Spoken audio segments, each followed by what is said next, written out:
what somebody's definition of insanity is? Keep doing the same thing over and over and over again, expecting a different result. Okay? That's another picture of a fool. Their pride is so unwilling to bend to accept that someone else might know more than they do about their particular problem, that they would rather persist in the failure of their own way of doing things than to listen to someone else who could teach them and show them a better way. Okay, that's kind of, it's hard to give that definition, but I mean that's bound up in a Proverbs understanding of what a fool is. And so when Eliphaz says resentment kills a fool and envy slays the simple, the idea of envy is that the simple person is pridefully envious of someone else's wisdom to help them with their problem. And so they persist in their own way rather than listen to the instruction of the other person. Does that make sense? Yes. And so he's saying that's what Job is doing. How many of us have said that? How many of us have sat with someone who their life has fallen apart? And we have offered them similar counsel to what Job's comforters have offered. And, I mean, we know it's not true in Job's case. Now, so how do we wrestle with that? I'm not suggesting that it's inappropriate for us. If somebody comes to me and they tell me they regularly spend more than they earn, I'm going to sit down with them and say, you need to quit spending more than you earn. Okay? So there is a certain level here where, yes, this is true. But these guys have made an assumption about Job that they don't know is true. And nor will they trust what they have known about him previously that should justify that in their eyes. Okay? Not to mention what God himself said about Job. So there's all this stuff that's going on, and so they tell Job, if you would just accept God's discipline. And then the last verse they finish up to say, we have examined this, and it is true. So hear it and apply it to yourself. And it is necessary for us as we look at ministering to one another. Do you see here that Job is trying to justify himself and that his buddies are trying to justify themselves? Mm-hmm. Oh, yeah, they are. Trying to justify, well, this is the way I see it. This is what I see. Job says, I had a vision. yeah. I think he was. Well, and I think that there are times when Peter was in jail and the angel that Peter didn't recognize as an angel walked up to him and thumped him on the side. Said, come on, Peter, get up. Let's get out of here. And it was only when Peter got out to the street that he realized,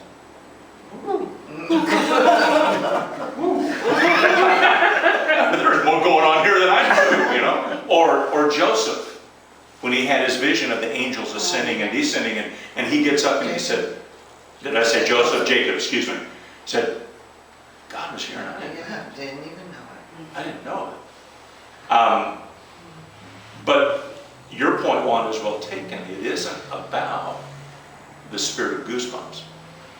Okay, what's true? Let's go to chapter 6, because we're not going to get through all this tonight, I can see. Would you listen to Job? It is such a pitiful thing. Opening verses of chapter 6. If only my anguish could be weighed, and all my misery placed on the scales, it would surely outweigh the sand of the seas. No wonder my words have been impetuous. The arrows of the Almighty are in me. My spirit drinks in their poison. God's terrors are marshaled against me. Does a wild donkey bray when he has grass? Or an ox bellow when he has fodder? Is tasteless food eaten without salt? Or is there flavor in the sap of the mallow? I refuse to touch it. Such food makes me ill. He says, I just can't deal with it. His grief is so palpable. the pain that Job is experiencing. Verse 8, he says, "Oh, that I might have my request, that God would grant what I hope for. That God would be willing to crush me to let loose his hand and cut off my life. Then I would still have this consolation, my joy and unrelenting pain, that I had not denied the words of the Holy One." And then he said, this is kind of a response back to Eliphaz. In verse 11, he says, "What strength do I have that I should still hope?" You tell me I should hope in God. He says, "I don't have strength to do that." Have you ever talked to somebody that's in that spot? Yes. You can't tell them to buck up because they don't have it. They just don't have it. I don't know that we ever see exactly how old Job is. But what he has in effect lost is his entire life's work. Yeah. Everything that he's put himself into. I guess maybe he still has his house. His house And his wife. and his wife. Oh, good. Oh, yeah. And you know what, folks? At its very core, that is what the testings of our life try to do to us. It tries to take away, at the very core of who we are, our sense of confidence that what God said was his relationship with us and ours with him, that somehow that's been undermined and that's no longer valid. Peter experienced it a little bit after he had denied Jesus, and he wasn't really sure where he stood. And it was only when Jesus came and restored him that Peter was able to move back into the place of fellowship. And we see that here with Job as well. Job says something at the end that I'm sure we all hope isn't true about any of us. Let's see if I can find it here. Verse 21, he says, "Now you too have proved to be of no help." No, I need to go back further.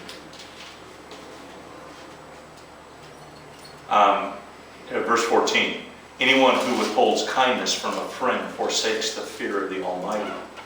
But my brothers are as undependable as intermittent streams, as the streams that overflow when darkened by thawing ice and swollen with melting snow, but that stop flowing in the dry season, and in the heat vanish from their channels." Isn't that eloquent?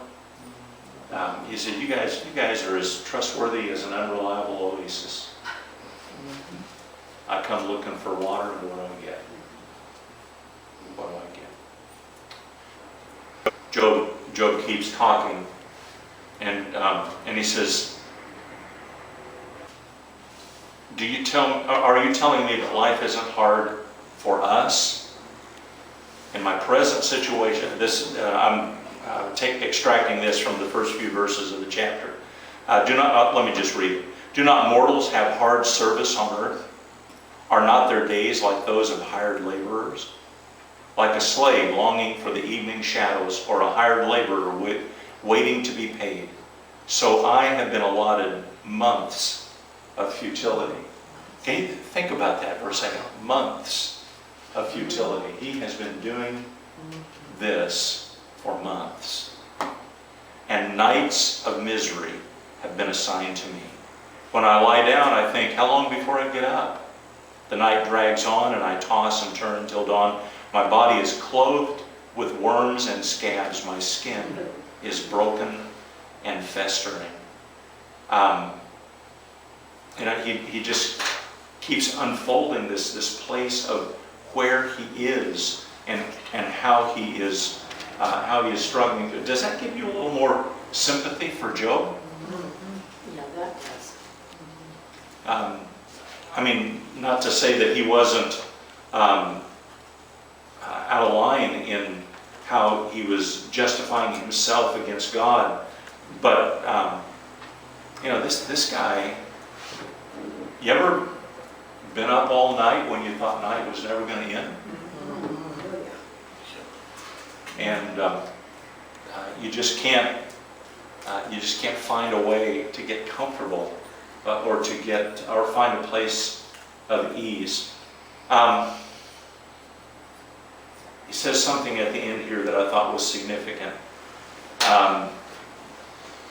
Start at verse 17 of chapter 7. What is mankind that you make so much of them, that you give them so much attention, that you examine them every morning and test them every moment? Will you never look away from me or let me alone even for an instant? If I have sinned, what have I done to you, you who sees everything that we do? Why have you made me your target? Have I become a burden to you? Why do you not pardon my offenses and forgive my sins? For I will soon lie down in the dust. You will search for me, but I will be no more.